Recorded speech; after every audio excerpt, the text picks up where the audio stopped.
जय श्री राम मित्रों, मैं महेंद्र सिंह आप सभी भक्तों का आध्यात्म की दुनिया में हार्दिक स्वागत करता हूं। मित्रों, आज हम चाणक्य नीति अध्याय 5 भाग 2 को समझेंगे, अर्थात बचे हुए 11 श्लोकों को समझेंगे। इससे पहले हमने भाग 1 में पहले के 10 श्लोकों को समझाया है। जिस किसी भी साथी ने अभी तक उस वीडियो को नहीं देखा है वो उस वीडियो को अवश्य देखें, उसका लिंक हमने डिस्क्रिप्शन में दे दिया है। तो अब अध्याय 5 के भाग 2 को शुरू करते हैं। श्लोक 11 अर्थ, दान देने से दरिद्रता नष्ट होती है, अच्छे आचरण से कष्ट दूर होते हैं, मनुष्य की दुर्गति समाप्त होती है, बुद्धि से अज्ञान नष्ट होता है अर्थात मूर्खता नष्ट होती है, ईश्वर की भक्ति से भय दूर होता है। मित्रों, आचार्य चाणक्य ने कहा है कि दान देने से दरिद्रता नष्ट होती है। अनेक भारतीय संतों ने भी कहा है कि दान दिए धन ना घटे। व्यक्ति अच्छे गुणों, नम्र व्यवहार और सुशीलता के कारण अपने कष्ट दूर करता है, क्योंकि सभी व्यक्ति सद्गुणी और सुशील व्यक्ति को आगे बढ़ाने की इच्छा रखते हैं। इसी प्रकार प्रभु सबकी सहायता करने वाले हैं। जो व्यक्ति नित्य नियम से ईश्वर की प्रार्थना करते हैं वे सदैव ही दुर्गुणों से बचे रहते हैं। उन्हें न तो किसी व्यक्ति से डरने की आवश्यकता होती है और न वे संकटों के आने पर भयभीत होते हैं। श्लोक 12 अर्थ, काम वासना के समान कोई रोग नहीं, मोह से बड़ा कोई शत्रु नहीं, क्रोध जैसी कोई आग नहीं और ज्ञान से बढ़कर इस संसार में कोई सुख देने वाली वस्तु नहीं। मित्रों, आचार्य चाणक्य ने कहा है कि अधिक काम वासना से लिप्त रहने वाला व्यक्ति शक्तिहीन होकर अनेक रोगों का शिकार हो जाता है। इसके अतिरिक्त उसे काम वासना में भागीदार होने से भी किसी रोग के लगने की संभावना रहती है। इसी प्रकार व्यक्ति का क्रोध उसके लिए आग का काम करता है, उसका अपना क्रोध ही उसे जला डालता है। और ज्ञान से बढ़कर संसार में सुख देने वाली कोई भी वस्तु नहीं है। जो व्यक्ति बुद्धि विवेक से कार्य करता है वह सदा सुखी रहता है, उसे दुख नहीं घेरते। इसलिए कहा गया है, इस संसार में ज्ञान से बढ़कर कोई सुख नहीं है। श्लोक 13 अर्थ, जिस प्रकार मनुष्य अकेला ही जन्म लेता है उसी प्रकार उसे अकेले ही पाप और पुण्य का फल भोगना पड़ता है। अकेले ही अनेक प्रकार के कष्ट भोगने पड़ते हैं, अर्थात अकेले ही उसे नरक का दुख उठाना पड़ता है और अकेले ही मोक्ष प्राप्त होता है। मित्रों, आचार्य चाणक्य कहते हैं, मनुष्य के जन्म और मृत्यु के चक्र में उसका कोई साथ नहीं देता।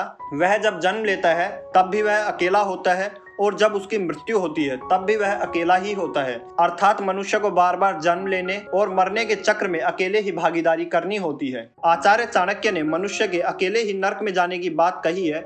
नरक और कुछ नहीं, मनुष्य द्वारा भोगे जाने वाले कष्टों का नाम ही नरक है। इस प्रकार व्यक्ति अकेला ही कष्ट भोगने के लिए मजबूर होता है। उसे कष्ट में सहानुभूति तो जताई जा सकती है, परंतु उसका कष्ट बांटा नहीं जा सकता। यदि वह अच्छे कार्य करता है तो जीवन मरण के चक्र से निकलकर मोक्ष की प्राप्ति में भी वह अकेला ही जाता है। उसमें किसी को भागीदार करने का अधिकार नहीं होता, अर्थात व्यक्ति को अपने सुख दुख स्वयं ही भोगने पड़ते हैं।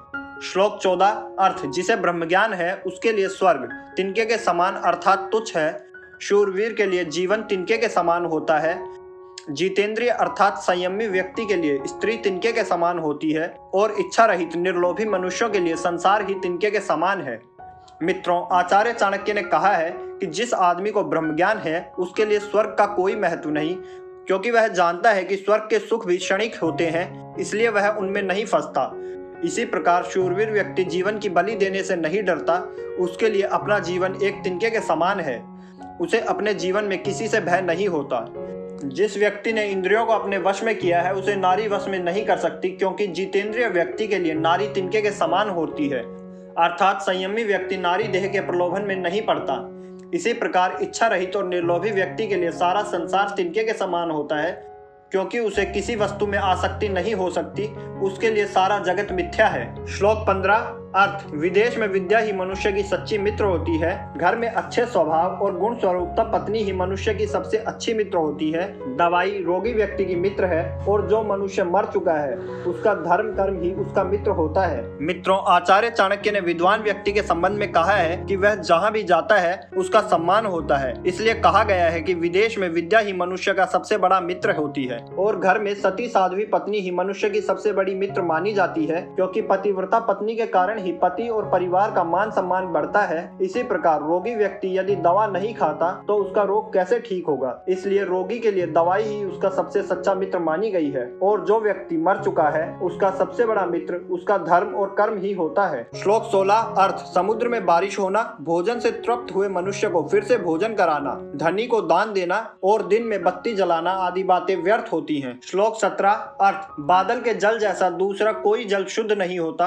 आत्मबल के समान दूसरा कोई बल नहीं, नेत्र ज्योति के समान दूसरी कोई ज्योति नहीं और अन्न के समान दूसरा कोई प्रिय पदार्थ नहीं। मित्रों, मेघ के जल को सबसे अधिक पवित्र इसलिए माना जाता है क्योंकि वह स्वास्थ्यवर्धक होता है। जिस व्यक्ति में आत्मा का बल है अर्थात जिसमें हिम्मत है, उसे किसी और बल की आवश्यकता नहीं होती क्योंकि आत्मबल शरीर और इंद्रियों के बल से भी बढ़कर है। इसी प्रकार आचार्य चाणक्य ने नेत्र की ज्योति को सबसे अधिक उपयोगी माना है। यह बात ठीक है क्योंकि नेत्र की ज्योति के बिना मनुष्य के लिए सारा संसार अंधकारमय होता है। इसी प्रकार अन्न भी मनुष्य के लिए सबसे अधिक प्रिय पदार्थ है। मनुष्य अन्य 56 प्रकार के भोग करता रहे परंतु उसमें यदि अन्न का अंश नहीं तो उससे उसकी तृप्ति नहीं होती। इसलिए अन्न को मनुष्य के लिए सबसे अधिक प्रिय पदार्थ कहा गया है। श्लोक 18 अर्थ धनहीन व्यक्ति और अधिक धन की इच्छा करता है। चौपाए अर्थात 4 पैर वाले पशु बोलने की इच्छा करते हैं। मनुष्य स्वर्ग प्राप्ति की इच्छा करता है और देवता लोग मोक्ष की कामना करते हैं। मित्रों, आचार्य चाणक्य ने कहा है, निर्धन आदमी हर समय धन की इच्छा रखता है। वह चाहता है कि उसे धन की प्राप्ति हो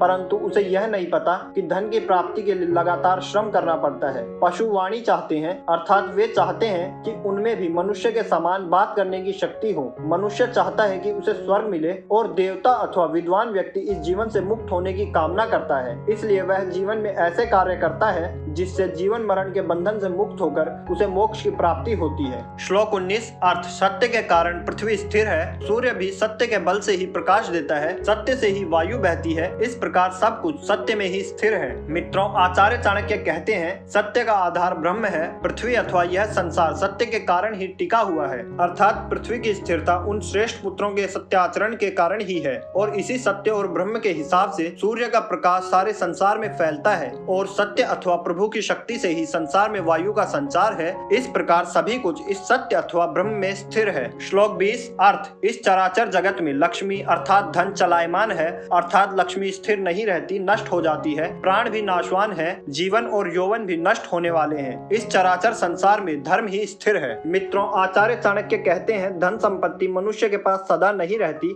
उसके कर्मों के अनुसार आती जाती है। जिस मनुष्य ने जीवन धारण किया है उसे मरना भी आवश्यक है, इसीलिए प्राणों को स्थिर नहीं कहा जा सकता। मनुष्य का यौवन सदा स्थिर रहने वाली वस्तु नहीं है। बुढ़ापा यौवन का नष्ट होना ही तो है, परंतु धर्म एक ऐसी चीज है जिसका नाश नहीं होता। मनुष्य की मृत्यु के बाद भी धर्म उसका साथ देता है। श्लोक 21 अर्थ मनुष्य में नाई सबसे अधिक चालाक और होशियार होता है। पक्षियों में कौवा, 4 पैरों वाले जानवरों में गीदड़ बहुत चालाक होता है और स्त्रियों में मालिन अधिक चालाक होती है। तो मित्रों, ये था चाणक्य नीति अध्याय 5 और अब इसी के साथ हम आप सभी से विदा लेते हैं। यदि आपको हमारे द्वारा दी गई जानकारी ज्ञानवर्धक लगी हो तो वीडियो को लाइक करें और चैनल को सब्सक्राइब करें। साथ ही दिए घंटी के बटन को अवश्य दबाएं जिससे कि हमारी आने वाली वीडियोस की जानकारी आपको प्राप्त होती रहे और साथ ही इस वीडियो को हमारे ज्यादा से ज्यादा हिंदू साथियों के साथ शेयर करें। जय श्री राम।